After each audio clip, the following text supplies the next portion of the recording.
I, F29, discovered my boyfriend, M32 of 6 years, has been cheating on me with a coworker. I'm devastated and need advice on how to handle this situation. George and I met during our sophomore year of college. We were both part of the same study group for a challenging economics class. I remember being struck by his quick wit and infectious laugh. We bonded over our shared love of obscure indie bands and terrible B-movies. It wasn't long before we started dating. Our relationship felt different from the start. George was attentive and caring in a way my previous boyfriends hadn't been. He'd leave little notes in my textbooks to cheer me up during exam weeks. When I got food poisoning after a sketchy campus food truck incident, he stayed up all night taking care of me. I come from a family of high achievers. My older sister is a successful lawyer, and my younger brother is in medical school. There was always pressure to excel, and I often felt like I was falling short. George was the first person who made me feel truly accepted for who I was. He encouraged me to pursue my passion for graphic design, even when my parents pushed me towards a more practical career. After graduation, we both landed entry-level jobs in the same city. It seemed like the perfect opportunity to take the next step, so we decided to move in together. We found a cozy apartment in a bustling neighborhood, complete with a quirky landlady who always tried to set us up with her grandchildren despite us clearly being a couple. The first few years of living together were a whirlwind of new experiences. We adopted a cat named Whiskers from a local shelter.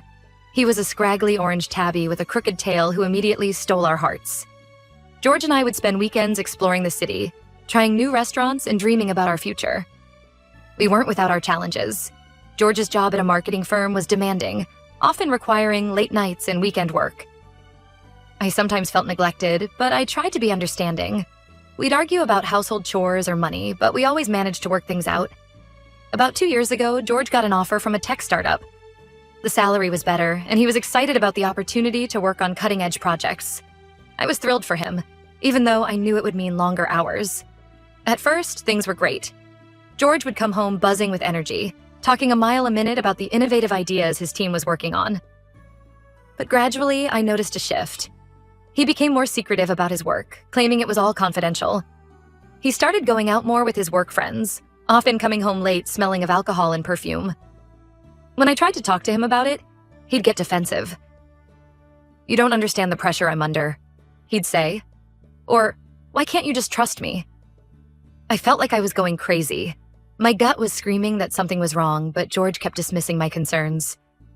This wasn't the first time I dealt with infidelity. My first serious boyfriend in high school cheated on me with my best friend at the time. It took me years to fully trust someone again after that.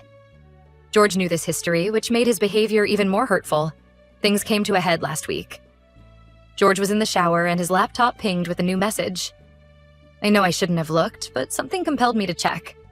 It was from someone named Shelly with a heart emoji. My stomach dropped as I scrolled through their conversation history. They'd been having an affair for months. There were explicit photos, plans for hotel meetups, and messages about a future together. I felt like I couldn't breathe. This wasn't just a one-time mistake or a drunken kiss. This was a full-blown relationship happening right under my nose. When George got out of the shower, I confronted him. At first, he tried to deny it, accusing me of invading his privacy. But when I showed him the messages, he broke down. He cried and begged for forgiveness, saying Shelly meant nothing to him and it was just a stupid mistake. I was too shocked and hurt to even respond. I packed a bag and went to stay with my sister. George has been calling and texting nonstop, alternating between apologies and anger. Part of me still loves him and wants to believe we can work through this. We've built a life together over 6 years. We have a lease, shared finances, and of course, there's Whiskers. But another part of me knows I can never trust him again. How can I believe anything he says when he's been lying to me for months? And what about Shelly? Does she know about me?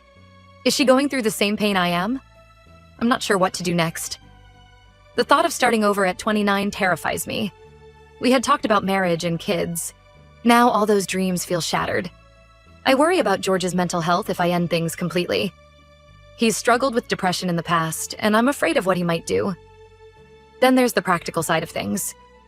Our lease isn't up for another 6 months. We have a joint bank account and credit card. Who gets to keep Whiskers? The thought of losing my cat on top of everything else is almost unbearable. I've always prided myself on being independent, but this situation has left me feeling lost and vulnerable. I've built so much of my life around George. We have the same friend group. We go to the same gym. We even have standing brunch plans with his parents every other Sunday. The thought of untangling all of that is overwhelming. My family has been supportive, but I can tell they're frustrated. They never fully warmed up to George, always feeling like he wasn't ambitious enough for me. My mom keeps saying, "I told you so," which isn't helpful right now. My sister is more understanding, having gone through a difficult divorce herself a few years ago. I've been throwing myself into work, staying late at the office to avoid going home to an empty apartment. My coworkers have noticed something's off, but I'm not ready to share the full story with them yet. It's hard to focus on design projects when my personal life is in shambles. I keep replaying moments from our relationship in my head, wondering if there were signs I missed. Was he always this good at lying, or did it develop over time? Were there moments when he almost told me the truth? I'm second-guessing everything. I could really use some advice on how to handle this situation. Should I hear George out and consider couples counseling? Is there any coming back from this level of betrayal? How do I even begin to disentangle our lives? Any words of wisdom or support would be greatly appreciated. I'm feeling lost, heartbroken, and unsure of what the future holds. Update 1. It's been about a month since my last post, and I wanted to update everyone on what's happened. First, I want to thank everyone who commented and offered support. Your advice really helped me gain perspective on the situation. After staying with my sister for a week, I decided to move back to our apartment to figure things out. George was still there, sleeping on the couch. We had some long, emotional conversations where he expressed deep remorse and begged for another chance. He said he'd cut off all contact with Shelley and even offered to quit his job. Part of me wanted to believe him. We have so much history together, and the thought of throwing it all away was painful. But every time I looked at him, all I could see were the lies and betrayal. I kept thinking about all the times he gaslit me when I expressed concern about his behavior. I realized I needed space to process everything, so I asked George to move out temporarily. He was upset, but agreed it was for the best. Once he was gone, I felt like I could breathe again. I threw myself into work and spent time with friends I'd neglected during our relationship. My best friend Mia was especially supportive. She came over almost every night, bringing ice cream and trashy movies to distract me. We'd known each other since high school, but had drifted apart when I started dating George. It felt good to reconnect and remember who I was outside of my relationship. About 2 weeks after George moved out, I had an unexpected encounter. I was grabbing coffee before work when I saw a familiar face. It was Shelley, George's coworker. My heart started racing, but I decided to approach her. To my surprise, she seemed genuinely shocked to see me. It turns out George had told her he was single. We ended up talking for hours, and I learned their affair had been going on for nearly a year, much longer than George had admitted to me. Shelley showed me messages where he talked about a future together and badmouthed me. It was painful, but I'm glad I know the full truth now. After that conversation, I knew there was no going back. I texted George that I wanted to meet to discuss logistics for ending our lease and dividing belongings. He showed up at our apartment unannounced that night, clearly drunk. He alternated between crying and yelling, accusing me of ruining everything by talking to Shelley. When he started throwing things, I called the police. They escorted him out, and I filed for an emergency protective order. The next day, George's mom called me in tears. Apparently, he'd shown up at her house threatening self-harm. She wanted me to talk to him, but I held firm and told her I couldn't be responsible for his mental health anymore. I gave her the number for a crisis hotline and blocked her number. I'm now staying with Mia while I look for my own place. George's brother came by to collect his things, which was emotional, but went smoothly. We've agreed that I'll keep Whiskers since I've always been his primary caretaker. The process of untangling our lives has been challenging. We had to close our joint bank account and credit card, which meant hours on the phone with customer service representatives. I had to explain the situation to our landlord, who was thankfully understanding and agreed to let me take over the lease on my own. One of the hardest parts has been dealing with our shared friend group. Some have taken sides, while others are trying to remain neutral. I've lost a few friends who believe George's version of events. It's been painful, but it's also shown me who my true friends are. I've started therapy to help process everything. My therapist has been helping me work through the trauma of the betrayal and rebuild my self-esteem. We've been exploring patterns in my relationships and why I might have ignored red flags with George. Work has been a welcome distraction. I've thrown myself into a new project, redesigning our company's branding. My boss has been understanding, giving me flexibility when I need it for appointments or bad days.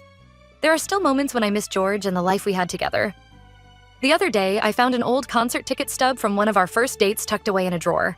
It brought back a flood of happy memories, which made the current reality even more painful.